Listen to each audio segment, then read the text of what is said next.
Hola, hola, ¿cómo están? Bienvenidos a Tesis. Hola, Richard. ¿Cómo estás, Verónica? ¿Bien? Bien, hoy vamos a hablar de intoxicación, atención, por monóxido de carbono. ¿Qué tema? Sí. Vamos a hablar del rol del farmacéutico tratando de incorporar a más pacientes al consultorio por la presión arterial en su control. Qué interesante. Muy bien, y cómo tomarse la presión y todo eso. Y vamos a hablar de la tos también. La tos, los diferentes tipos de tos y por qué. Y si hay que cortarla o no. O no. Vamos a arrancar, dale.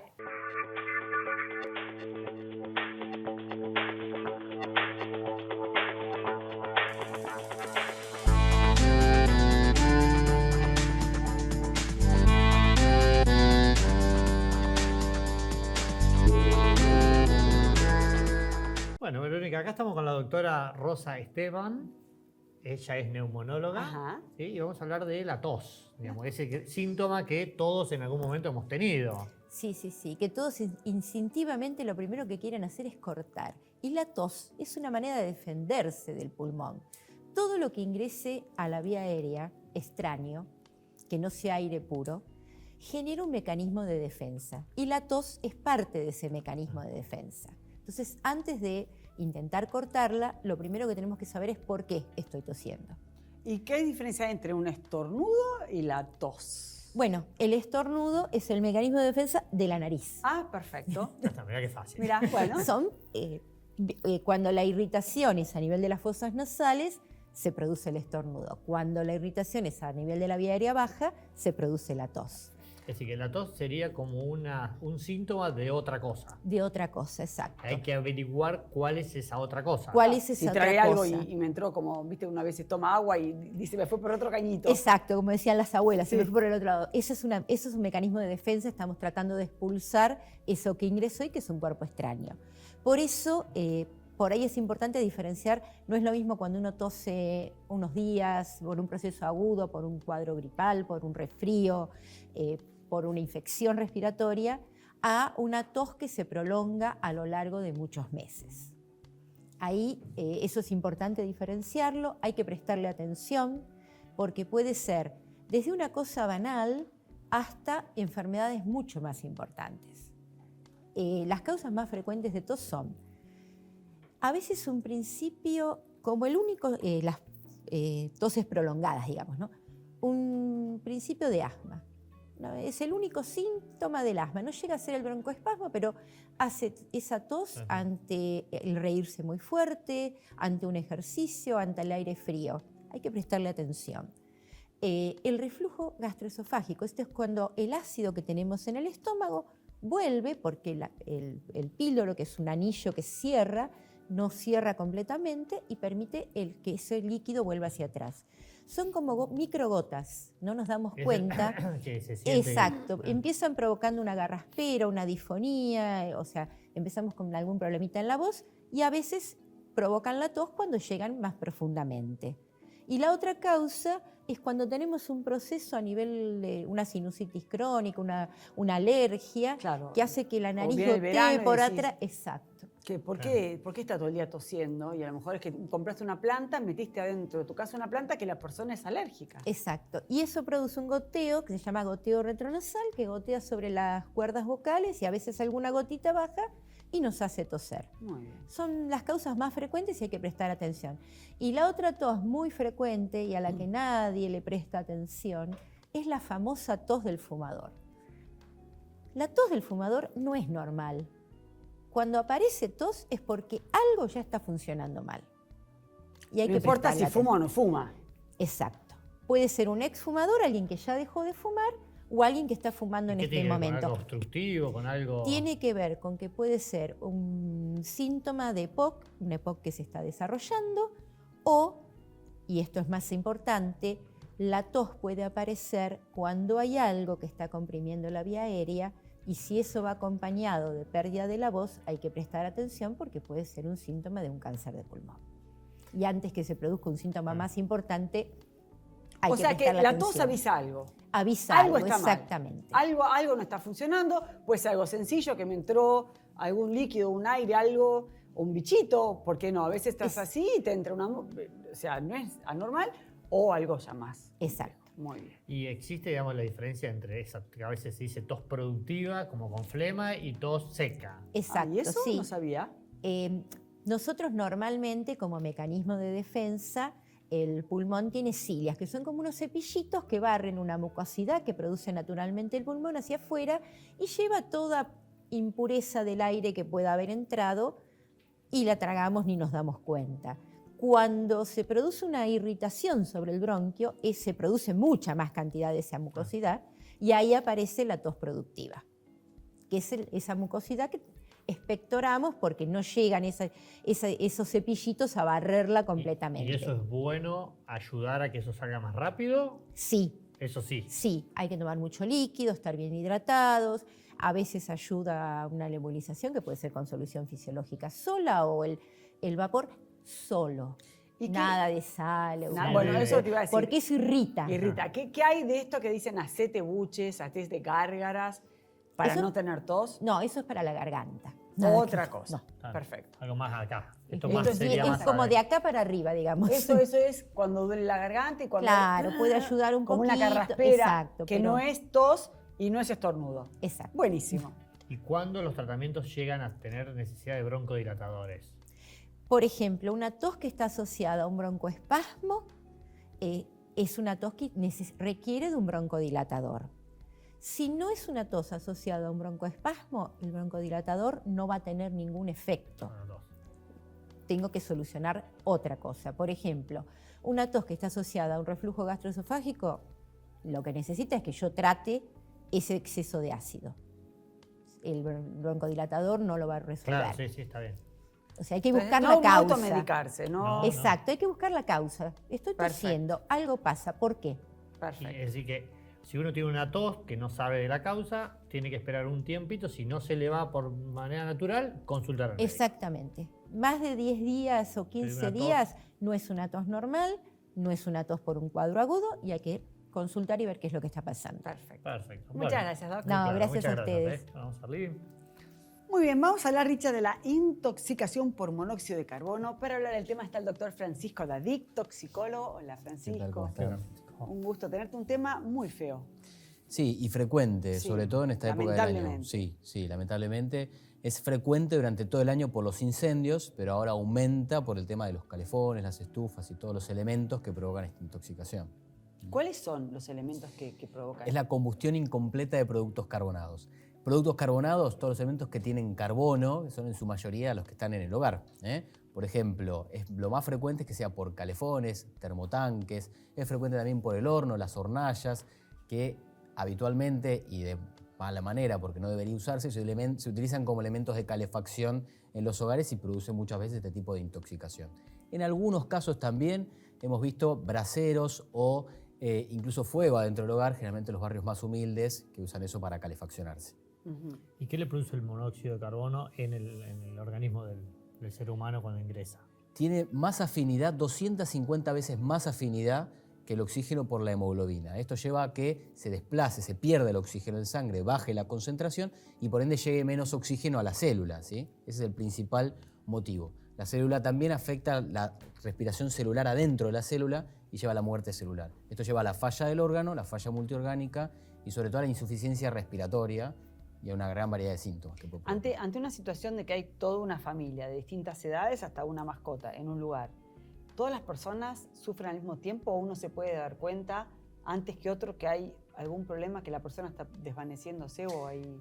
Los síntomas van desde leves hasta graves, ¿sí? Leves como puede ser un dolor de cabeza, cefalea, náuseas, mareos, vómitos que muchas veces pasan imperceptibles, hasta graves como por ejemplo cuadros de convulsión, de infartos o por ejemplo coma o muerte, que son los casos donde hay concentraciones más elevadas. Y lo paradójico es que en un mismo ambiente distintas personas pueden tener distinta sintomatología. Es frecuente ver, por ejemplo, en las guardias que viene una persona o fallecida o en coma al lado de otro que tuvo náuseas, vómitos o malestar. Y eso tiene que ver con la exposición que tuvieron a la fuente, o sea, al monóxido, ¿no?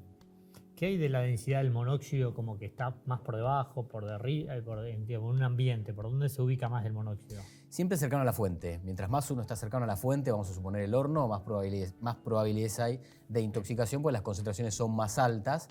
Como todo gas tiende a subir, con lo cual siempre es mayor. Está más arriba, digamos. Sí, tal cual. Igual eso es muy difícil de detectar para las personas. En realidad, si uno busca un detector de monóxido para colocar, por ejemplo, se pone cercano a la fuente, que es donde suele estar la mayor dispersión. ¿Y esto se soluciona simplemente aireando el ambiente? A ver, lo primero y más importante es la prevención, ¿sí? Todos este tipo de elementos, como son, por ejemplo, las estufas, los calefones, los termotanques, el horno, tiene que estar correctamente revisados. O sea, una vez por año lo que nosotros aconsejamos es que lo revise un gasista matriculado para ver más que nada cómo están los tirajes, que muchas veces se tapan. Incluso con las estufas de tiro balanceado, que también muchas veces se pueden tapar y pueden provocar esta dispersión. Eso es lo primero. Segundo, si nosotros sospechamos intoxicación, lo que tenemos que hacer es acercarnos a la guardia y avisarle al médico. También es un tema que los médicos no están muy acostumbrados a recibir y es un síntoma, por ejemplo, como el dolor de cabeza o el cuadro de cansancio, que se confunde con otros síntomas estacionales como la gripe o ahora incluso el COVID, ¿no? Consultan por dolor de cabeza, cansancio, fatiga y se confunden con otras cosas. Y en caso de que haya una intoxicación o haya presencia de sintomatología en el hogar, siempre hay que abrir las ventanas. Lo que nosotros aconsejamos para prevenir es 10 a 15 centímetros una ventana abierta en el ambiente, en cualquier ambiente de la casa cercana al elemento combustionante, salva la vida. Es así de fácil. Qué bárbaro, ¿eh? Qué bárbaro. Y te hago una pregunta, digamos, el paciente que ya llega con un grado de intoxicación importante, ¿sí? ¿Cómo se lo trata? Bueno, lo que nosotros siempre le decimos a los médicos es oxígeno. Primero, rápido y en concentraciones elevadas. Oxígeno, lo que nosotros hacemos es en alto flujo, con una máscara reservorio, para lograr que este oxígeno, esta hemoglobina que está desplazada por el monóxido, el oxígeno está desplazado por el monóxido, se logre equiparar con más concentración. Es decir, vuelve al oxígeno a ocupar el lugar que le corresponde. Exacto, ¿sí? En algunos casos, generalmente en los grupos más vulnerables, como suelen ser los ancianos, las embarazadas o los chicos, o en caso de sintomatología severa o concentraciones altas, se utiliza la cámara hiperbárica, en donde ya ahí lo que estamos administrando no es solamente oxígeno, sino es mayor presión de aire, que ayuda a que se resuelva más rápido la sintomatología. ¿Y qué pasa cuando uno viaja en un transporte o en algún lugar que está totalmente cerrado? O ya sea un ascensor y uno empieza que no hay nada en combustión, pero uno siente que le empieza a faltar el aire. ¿Es lo mismo, la misma sintomatología de la persona o no? En realidad, si el ambiente está cerrado y hay un elemento que está liberando monóxido, que está generando combustión incompleta, podríamos decir, puede haber sintomatología en cualquier lado. De hecho, hay casos, por ejemplo, en los garages, con el auto prendido, o mismo incluso algunos pocos casos del auto en funcionamiento y el chico, por ejemplo, en la parte de atrás del auto, que también ha tenido síntomas de intoxicación. Nosotros lo determinamos eso con algo que se llama carboxihemoglobina, que es una determinación que se hace en sangre específica para ver los niveles de concentración. Siempre tiene que haber como premisa una fuente probable. O sea, en un ascensor debería haber una fuente de combustión incompleta de intoxicación, o sea, algo que pueda estar provocándolo. Claro, no el encierro de por sí, si no hay una fuente de combustión no debería. Para hablar de monóxido, sí. ¿Y el monóxido tiene algún olor detectable o es inodoro? No, excelente pregunta. En realidad es inodoro, incoloro y no se detecta. Nosotros lo conocemos como el asesino silencioso, así le decimos, porque lo que provoca es esto, una muerte y no te das cuenta. Te dormís durmiendo por monóxido de carbono. Es una de las características. Te morís durmiendo. Sí. Qué bárbaro. Bueno, así que la prevención, atención, digamos, lo más importante es la prevención. Sí.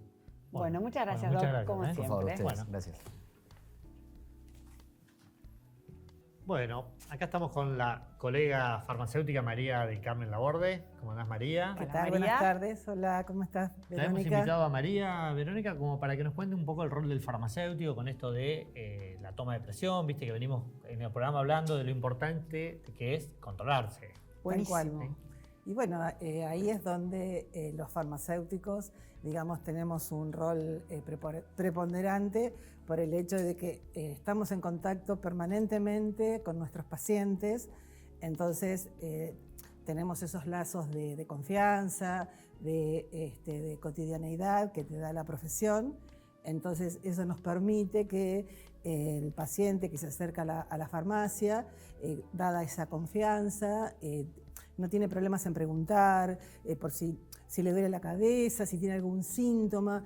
Ellos mismos, ¿no será un problema de presión? Bueno, vamos a medir la presión, entonces, cosa que de otra manera o se tiene que acercar al hospital público o tiene que pedir turno al médico, y para esto pasaron 10, 15 días, cuando a lo mejor el problema se puede resolver en el momento. o detectar un problema en ese momento que nos sirva para continuar después con el seguimiento del paciente. Sí, porque termina yendo al médico, diríamos de alguna manera, y vuelve medicado. Generalmente Claro, viene claro. el Es un circuito. círculo, ¿no? Claro, porque en realidad puede ser que la presión le dé normal, tranquilamente, o si no, bueno, detectás ahí una elevación.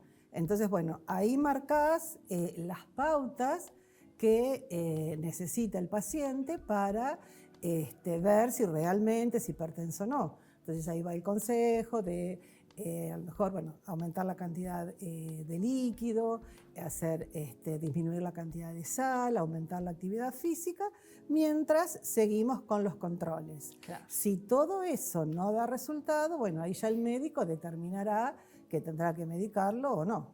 ¿Y ustedes que llevan un control o es mejor uno tener una libretita o en el celular mismo, anotar y tener una progresión de las tomas de presión? Bueno, No, sí, usted la entrevistada, se registra todo. No, claro. Hoy a través de la COFA tenemos un sistema informático donde el paciente que se acerca a la farmacia a medirse la presión, bueno, evaluamos, digamos, que el paciente no haya tomado café, bueno, que tiene que descansar 5 minutos antes de hacer la medición, entonces no haber fumado, cosa un poco difícil. Entonces, una vez que tenemos esas pequeñas pautas, hacemos la medición de la presión. Eso lo registramos en el sistema, o sea, hacemos 2 mediciones, una en cada brazo, se establece, eso lo cargamos en el sistema, entonces allí se emite un ticket, o sea, a mí me queda registrado y el paciente se lleva un papel con su nombre y apellido, la hora en que se midió la tensión y él lo puede guardar también. O si no, ese registro queda en la farmacia. ¿Ven lo que es ir siempre a la misma farmacia? Vos ya tenés todo tu... No, porque podría ir a diferentes farmacias y también se concentra la información. Ah, pero están re técnicos. Y bueno, claro, Qué por eso es una red. tecnológicos, Por qué eso es una bueno. red. Por Claro, eso, claro. Claro, si el La- paciente está de Genial, vacaciones, estás de vacaciones, estás en Mar del Plata. ¿Viste la tenés que suerte? controlar y tenés que ir al médico, podés pedir un informe para que lo diagnostique el médico, obviamente. ¡Qué ¿sí? bárbaro! ¿Y cuáles Y son los aparte- valores de corte? Ay, no se sabía, eso no se sabe de la farmacia. ¿Cuáles son Bueno, los pero valores de corte para un paciente decirle, no, vos por ahí estás con algún grado de hipertensión, deberías controlarte con tu médico? Claro, bueno, para el médico sería 140, 190, ahí ya es un signo de alarma, digamos, y para nosotros es 185. 135, 85. Claro, Perfecto. tenemos parámetros menores que Claro. están equiparados con los de toma de presión domiciliaria. Ah, buenísimo. Sí, aparte que la tranquilidad que tenemos es que el paciente viene como relajado. O sea, distinto cuando va al médico, que ya el tema del guardapolvo ya le da un poco de temor. Sí. O sea que yo llego a la farmacia, puedo, por ejemplo, no sé, ir a comprar, o Antonio a comprar fruta, ¿verdad? Paso por la farmacia y me tomo la presión. Exactamente. Así, sin Sí, nada previsto, Sí. no tengo que estar ni con ayuno, nada, simplemente sentarme 5 minutitos, como Exactamente. dijiste, relajarme. Sí, y puedo ir con otro familiar, un chico también se la toma, o Sí, sea, sí, los perfecto. chicos también, los chicos no, pero los adolescentes sí. Perfecto, Los para chicos que empezar hacen ya. los chicos que hacen deportes también tienen Sí, que a estar ver, bien desde el pediatra controlados. hasta el gerontólogo deberían controlar la presión en los consultorios. Es lo que hablábamos Sí, en otras sí, ediciones del Yo programa. ni lo sabía eso, y que uno puede pedirlo, ¿no? Claro. Desde el Claro. lugar de humildad, decirle al profesional que está atendiendo. Es que aparte la farmacia es el lugar, como te decía anteriormente, es el lugar más cercano Claro. donde el paciente puede llegar. Ya, en todos los barrios tenés una farmacia, Sí, seguro. sí. Entonces, podés chequearlo, podés en cualquier momento del día, digamos, no tenés esa Que sacar barrera. turno. Claro, Claro. no tenés esa Claro.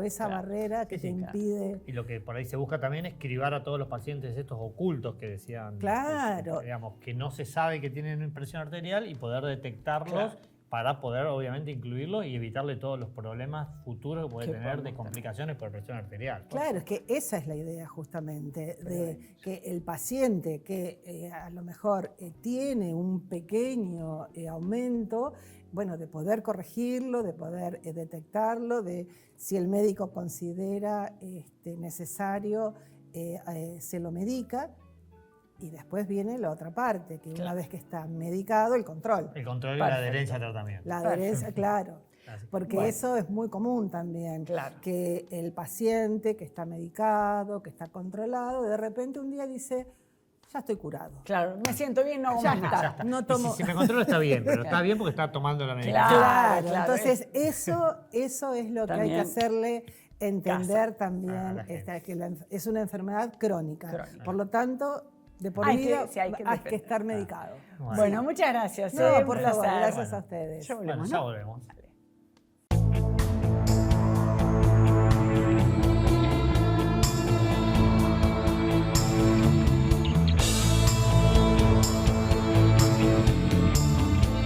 Simmons, descansa en primera clase. Bueno, estamos con Marlene Gómez, ella es nutricionista. A ver, Marlene, ¿qué tema nos has traído hoy? Bueno, hoy vamos a hablar sobre alimentación en adultos mayores. Es muy importante esto, a veces no prestamos atención, pero cuando los adultos mayores en realidad todavía no está establecido a partir de qué edad, pero más o menos es arriba de los 70 años aproximadamente, el metabolismo empieza a cambiar un poco. Ciertas condiciones también físicas también cambian, entonces hay que ver cómo alimentarse. Y la alimentación es para estar bien nutridos, para que funcione bien el organismo en base, digamos, a la edad que tienen. Sí, en realidad no es para bajar de peso o aumentar, ni para ninguna condición, pero es más o menos en términos generales. Después, cuando vayamos nombrando algunos alimentos, vamos a ver en qué condiciones fisiológicas se puede dar. Vamos a arrancar primero con lo que es las piezas dentales, la dentadura. Siempre, empiezan a caer algunas piezas, a veces les duele, tienen ciertas molestias al masticar y empiezan a disminuir el consumo de carnes, por ejemplo. Más o menos necesitan 120 gramos al día de carne por su aporte proteico sobre todo. Entonces, cuando no pueden masticar correctamente, es conveniente cocinarlas en preparaciones húmedas, que tengan líquido, entonces de esa manera va a estar un poco más blando. Claro, más O preferir por cortes blandos como el pescado, por ahí que es un poco más blando, el pollo, pero no dejar de lado el tema del aporte proteico. Si no consumen carnes, por ejemplo, reemplazar con legumbres, que también es una buena opción. También a veces es molesto, entonces siempre pueden hacer algún puré, procesarla, hacer algún puré de lentejas, algún dip de porotos, pero sí es importante que haya estos alimentos. También tenemos todo lo que es frutas y verduras. Bueno, acá viene una cuestión. Es muy bueno por sus vitaminas, minerales y por su aporte de fibra, pero muchas veces vienen a la consulta y dicen, bueno, pero tengo colon irritable o tengo divertículos. Entonces, ¿qué hacer si tenemos colon irritable? Siempre que sean los vegetales cocidos. No crudos, siempre cocidos. En el caso de que presente divertículos, por ejemplo, que eso se da en los intestinos, evitar los alimentos que tengan semillas pequeñas. Por ejemplo, el tomate, el kiwi o las semillas de chía, de girasol, de sésamo. Evitarlas porque se pueden depositar en esos divertículos y puede generar una inflamación con diverticulitis, que es bastante doloroso. Entonces, esos alimentos, por más que sean saludables, es preferible evitarlos. Claro, siempre entonces depende de la patología de base que pueda tener el paciente. Se va a seleccionar. Se va a ir seleccionando. Tal cual, bien. Después tenemos los cereales integrales también por su aporte de fibra. Siempre la fibra es importante también por el tema de la diabetes, que predisponen bastante. Entonces lo que hace la fibra es evita que haya un aumento de glucosa en sangre. Entonces todo lo que sea productos integrales, siempre es mejor seleccionarlos. Frutos secos, también los frutos secos, a veces las almendras, las nueces, al ser bastante duras, hay que remojarlas previamente. Entonces remojando ya está más blando, o bien siempre el procesado también sirve. Y el tema de las porciones en las personas adultas, de que a veces están mucho tiempo en cama o ya no tienen la movilidad que tienen cuando están más activos. Tal cual. Bueno, a lo que sucede ahí es que hay un aumento de grasa y disminuye la masa muscular. La grasa más o menos se estima que aumenta de un 18% al doble, casi el 36% en los hombres, y en las mujeres de un 30 a un 40%, o sea, es bastante y siempre se acumula en lo que son zona abdominal, por ejemplo, los famosos flotadores, en los brazos, en las mujeres en las caderas. Entonces, en ese caso sí habrá que hacer una adecuación en las porciones. Está bien.